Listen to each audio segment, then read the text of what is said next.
स्वर्ग यानी वो जगह जहां हर किसी को जाना है, लेकिन कैसे पहुंचना है ये आज भी एक रहस्य है। जब हम स्वर्ग का नाम सुनते हैं तो मन में एक सुनहरी दुनिया की कल्पना होती है। चमकते महल, अप्सराओं का नृत्य, गंधर्वों का संगीत और दुख दर्द से दूर एक जीवन। लेकिन ये कोई फैंटेसी नहीं, बल्कि हमारे वेदों और पुराणों में वर्णित असली दुनिया है। तो चलिए आपको सुनाते हैं स्वर्ग की वो दिलचस्प कहानी, अपने ही धर्म ग्रंथों से, लेकिन बिल्कुल आसान और मजेदार भाषा में। स्वर्ग शब्द संस्कृत के स्वह यानी ऊपर या आकाशीय और ग यानी जाना से बना है। मतलब वो जगह जहां आत्मा पुण्य के बाद जाती है।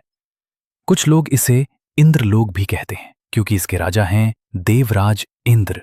पर यह जगह सिर्फ इंद्र की नहीं, यह है पुण्य आत्माओं का ठिकाना। ऋग्वेद में स्वर्ग को दिवी या स्वह कहा गया है, यानी प्रकाश से भरा हुआ आनंदमय लोक। वहां दुख नहीं होता, केवल शांति होती है। यजुर्वेद में कहा गया है स्वर्गम लोकम जायमानः प्रापश्यति।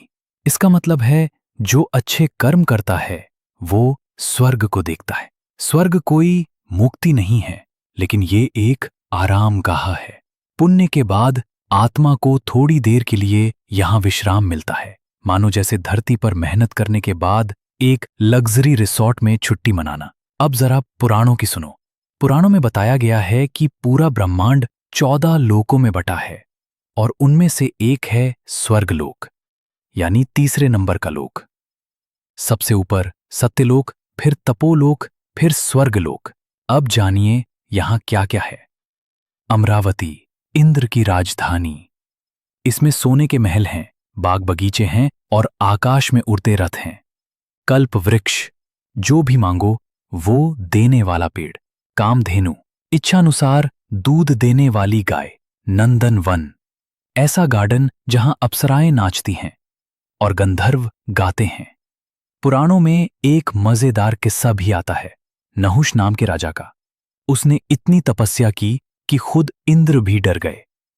देवताओं ने उसे कुछ समय के लिए इंद्र बना दिया, लेकिन जैसे ही उसने घमंड किया और सप्त ऋषियों को अपनी सवारी बनाने की जिद की, वो तुरंत सांप बन गया और स्वर्ग से नीचे गिरा।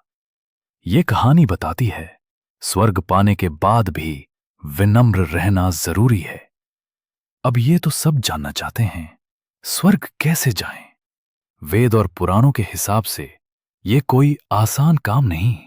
इसका सीधा तरीका है अच्छे कर्म, यज्ञ करना, अग्निहोत्र, गायत्री यज्ञ आदि, दान देना, अन्न, वस्त्र, भूमि और शिक्षा का दान, सच्चाई और सेवा, झूठ नहीं बोलना, सबकी मदद करना, तीर्थ यात्रा, गंगा, काशी, बद्रीनाथ जैसे पवित्र स्थानों की यात्रा, पितरों की पूजा, श्राद्ध और तर्पण करना। और हां, स्वर्ग में कोई वीआईपी पास नहीं चलता। वहां वही जाता है जिसका कर्म साफ है। स्वर्ग एक ऐसी जगह है जहां समय का कोई एहसास नहीं होता। कोई दुख, बीमारी, थकावट, भूख या मौत नहीं होती, जब तक तुम्हारा पुण्य खत्म नहीं हो जाता। जैसे ही पुण्य खत्म, आत्मा को वापस धरती पर भेज दिया जाता है। नया जन्म, नई कहानी। आप सोच रहे होंगे क्यों जाने स्वर्ग के बारे में? क्योंकि ये हमें इंसान बनने की प्रेरणा देता है। जब हम जानते हैं कि हमारे कर्मों का फल है, अच्छा करोगे तो स्वर्ग मिलेगा, बुरा करोगे तो नरक, तो हम अपने जीवन में संतुलन बनाना सीखते हैं। चलो अब थोड़ा गहराई में उतरते हैं। क्या सच में यज्ञ और तप से स्वर्ग की टिकट मिलती है? जवाब है हां, अगर मन साफ है और कर्म पवित्र हैं। अब हम बात करेंगे उन कहानियों की जो हमारे वेद और पुराणों में दर्ज हैं, जहां इंसानों ने खुद को इतना ऊंचा बना लिया कि देवता भी स्वागत करने लगे। वेदों में यज्ञ को सर्वोच्च कर्म माना गया है। अग्नि में आहुति देकर जो कुछ भी दिया जाता है वो देवताओं तक पहुंचता है। इसे देवों का भोजन कहा गया है और जो यज्ञ करता है वो पुण्य अर्जित करता है जिससे स्वर्ग का रास्ता खुलता है। ऋग्वेद के अनुसार यज्ञेन यज्ञमायजन्त देवा, देवताओं ने भी यज्ञ से यज्ञ की रचना की, यानी सब कुछ यज्ञ से ही संभव है। राजा हरिश्चंद्र जो अपनी सच्चाई के लिए प्रसिद्ध थे, उन्होंने अंत में एक बड़ा यज्ञ किया, राजसूय यज्ञ। इस यज्ञ के पुण्य से उन्होंने देवताओं की स्तुति पाई और इंद्रलोक में स्थान प्राप्त किया। लेकिन सबसे बड़ी बात, उन्होंने बिना स्वार्थ के यज्ञ किया और यही बात उन्हें स्वर्ग के योग्य बनाती है। राजा दिलीप जिन्होंने कामधेनु की सेवा की, वो दिन रात गाय के साथ जंगल में रहे। एक दिन शेर ने गाय पर हमला किया। राजा ने खुद को उसकी जगह मरने को कह दिया। इस त्याग और सेवा भाव से उन्होंने पुण्य कमाया और कहा जाता है कि उन्हें देवलोक से विशेष निमंत्रण आया था। यज्ञ तो बाहरी कर्म है, लेकिन तप यानी संयम, साधना और त्याग ये भीतर का बल है। जिसने खुद को वश में कर लिया वही असली विजेता है। कर्म का फल ही स्वर्ग है। लेकिन सिर्फ यज्ञ या तप ही नहीं, भाव भी जरूरी है। अगर कोई यज्ञ तो कर रहा है लेकिन मन में घमंड है, दिखावा है, तो वो पुण्य नहीं देता। तैत्तिरीय उपनिषद के अनुसार श्रद्धया देयम अश्रद्धया अदेयम, श्रद्धा से दिया गया दान ही पुण्य है, बिना श्रद्धा के दान व्यर्थ है। महाभारत में एक कहानी है, जब श्री कृष्ण विदुर के घर गए, विदुर की पत्नी इतनी भाव विह्वल हो गईं कि उन्होंने केले छीलकर श्री कृष्ण को छिलके ही खिला दिए और श्री कृष्ण ने प्रेम से खा भी लिए। ये दर्शाता है कि पुण्य भाव में है, वस्तु में नहीं। ऐसे प्रेम से की गई सेवा स्वर्ग से बढ़कर होती है। गीता में भगवान श्री कृष्ण ने 3 प्रकार के तप बताए।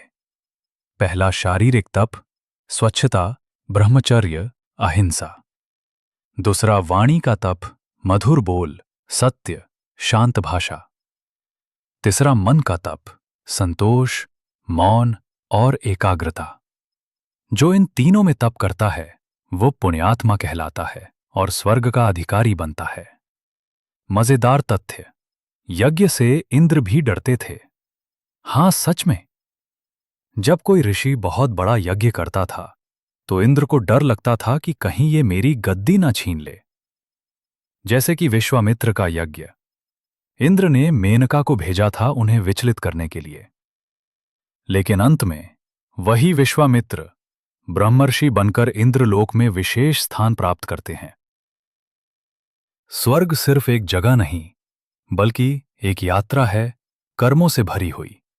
यज्ञ और तप उसकी सीढ़ियां हैं, लेकिन अगर उस पे चढ़ते समय हमारा मन साफ नहीं है तो वो सीढ़ियां खुद ब खुद ढह जाती हैं। अब तक हमने जाना कि स्वर्ग क्या है और वहां पहुंचने के लिए क्या करना पड़ता है। अब चलो एक झलक मारते हैं उस दुनिया पर जहां पहुंचने का सपना हर पुण्यात्मा देखता है। अब हम देखेंगे इंद्र का दरबार, अमरावती की भव्यता और वहां की दिव्य दिनचर्या। सीधा वेद पुराणों से निकली ये तस्वीर आपके मन में एक अद्भुत लोक को जीवित कर देगी। पुराणों में बताया गया है कि स्वर्गलोक का सबसे भव्य हिस्सा है अमरावती।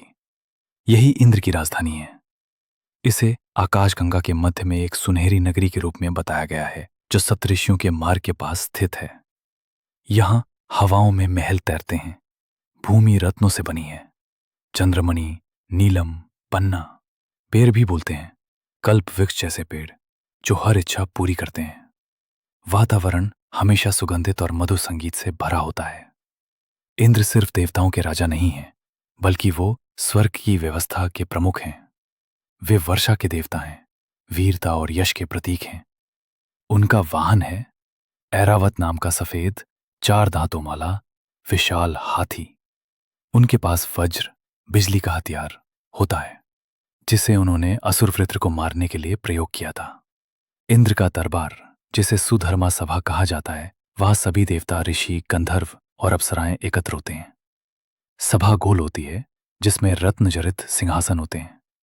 इंद्र बीच में बैठते हैं और उनके बगल में इंद्राणी शची देवी।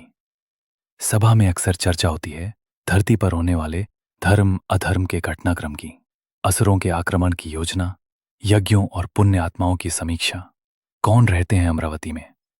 वहां अप्सराएं, उर्वशी, रंभा, मेनका जैसे नाम आप जानते ही होंगे। ये वहां नृत्य और संगीत के लिए विख्यात हैं। गंधर्व, दिव्य गायक और संगीतज्ञ। जब कोई पुण्य आत्मा वहां पहुंचती है तो इनका संगीत उसका स्वागत करता है। विश्वकर्मा, देवताओं के वास्तुकार। अमरावती की संरचना इन्होंने ही की है। ऋषि मुनि, जो महान तप और यज्ञ से स्वर्ग में स्थान पाते हैं। कुबेर, देवताओं के कोषाध्यक्ष। अमरावती की संपत्ति का प्रबंधन इन्हीं के अधीन है। अमरावती के भीतर एक विशेष स्थान भी है, नंदनवन। ये केवल विश्राम के लिए नहीं बल्कि आत्मा के आनंद के लिए बनाया गया है। कल्प वृक्षों की छाया में अप्सराएं नृत्य करती हैं और गंधर्व मधुर राग गाते हैं। कहते हैं वहां की हवा में संगीत बहता है। एक बार वहां पहुंचने के बाद मनुष्य भूल जाता है कि वो कभी पृथ्वी पर रहा था। महाभारत में अर्जुन को इंद्र ने स्वयं अमरावती बुलाया था। वहां उन्होंने अप्सराओं का नृत्य देखा, गंधर्वों से धनुर्विद्या सीखी और इंद्र से दिव्य अस्त्र प्राप्त किए। अर्जुन ने बाद में स्वर्ग से लौटकर महाभारत युद्ध में इनका प्रयोग किया। अमरावती का समय पृथ्वी से बिल्कुल अलग है।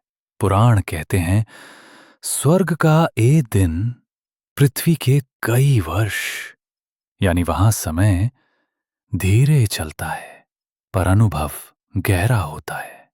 वहां न बुढ़ापा है, न बीमारी, न थकान। जब तक पुण्य है तब तक सब कुछ दिव्य है। इंद्र के पास एक दिव्य नर्तकी भी थी, तिलोत्तमा, जो इतनी सुंदर थी कि देवता भी उसकी सुंदरता पर मंत्रमुग्ध हो जाते थे। इंद्र की सभा में हर समय कोई न कोई यज्ञ की सफलताओं की चर्चा करता रहता है। वहां की सबसे बड़ी खासियत है धार्मिक ऊर्जा। अमरावती, इंद्र का दरबार और नंदनवन ये केवल कल्पनाएं नहीं बल्कि वेद पुराणों में लिखी असली जगहें हैं। इनका वर्णन इतना जीवंत है कि लगता है जैसे कोई आंखों के सामने चलचित्र चल रहा हो। स्वर्ग केवल मौज मस्ती की जगह नहीं, वो एक कर्म फल की भव्य प्रदर्शनी है, जहां पहुंचने के लिए जीते जी सत्कर्म का टिकट चाहिए। अब हम उस मोड़ पर पहुंच चुके हैं जहां ये जानना जरूरी है, क्या स्वर्ग ही आत्मा का अंतिम पड़ाव है या इसके आगे भी कोई यात्रा है? स्वर्ग वेद और पुराणों में भले ही दिव्य और आकर्षक बताया गया हो, लेकिन हिंदू धर्म में इससे भी ऊपर कुछ और है, मोक्ष।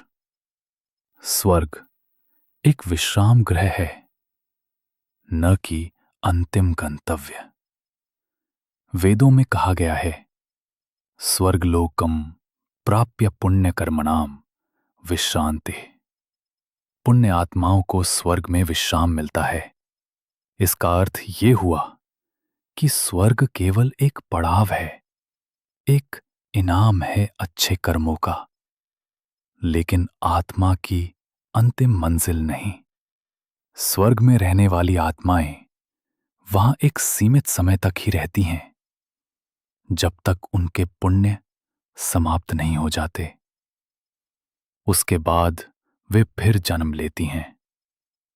इस प्रक्रिया को पुनर्जन्म कहते हैं। और मोक्ष, जब आत्मा जन्म और मृत्यु के चक्र से मुक्त हो जाती है। मोक्ष का अर्थ है पूर्ण मुक्ति। जब आत्मा संसार के बंधनों से, सुख दुख के झूलों से, जन्म मरण के फेरों से मुक्त हो जाती है, तब उसे मोक्ष प्राप्त होता है। भगवत गीता में श्री कृष्ण कहते हैं अब्रह्म भुवनाल लोका पुनरावर्तिनो अर्जुना। स्वर्ग लोक तक भी आत्मा को वापस आना पड़ता है। स्वर्ग में भी कुछ अधूरा रह जाता है। स्वर्ग भले ही आनंद का स्थान है, लेकिन वहां एक बेचैनी भी रहती है, क्योंकि आत्मा जानती है कि ये स्थान भी स्थायी नहीं है। धीरे धीरे जैसे पुण्य क्षीण होते हैं, आत्मा को स्वर्ग की चमक भी कृत्रिम लगने लगती है। जैसे कोई व्यक्ति लंबी छुट्टी पर जाए, लेकिन दिल में ये जानता हो कि वापस लौटना है, वैसे ही आत्मा को भी पता होता है कि यह सिर्फ एक पड़ाव है। स्वर्ग से निकलकर कुछ आत्माएं पृथ्वी पर पुनः जन्म लेती हैं, परंतु अब वे अधिक जागरूक होती हैं। उनका उद्देश्य केवल सुख नहीं, बल्कि आत्मबोध होता है। वे संत बनती हैं, गुरु बनती हैं, ध्यान और तपस्या करती हैं, और अंततः ब्रह्म से एकाकार हो जाती हैं। तो क्या स्वर्ग जाना व्यर्थ है? नहीं, स्वर्ग आत्मा की यात्रा में एक जरूरी पड़ाव है। यह उसे बताता है कि भौतिक सुखों की भी एक सीमा होती है। आत्मा वहां से सीखती है और फिर आगे बढ़ती है। एक उदाहरण लें, अगर मोक्ष एक परमानेंट घर है, तो स्वर्ग एक सुंदर होटल की तरह है, जहां आत्मा ठहरती है, विश्राम करती है, लेकिन फिर आगे बढ़ जाती है। तो मित्रों, स्वर्ग का रहस्य यही है। यह सुंदर है, यह दिव्य है, लेकिन यह अंतिम नहीं है। आत्मा की मंजिल मोक्ष है, ब्रह्म से मिलन।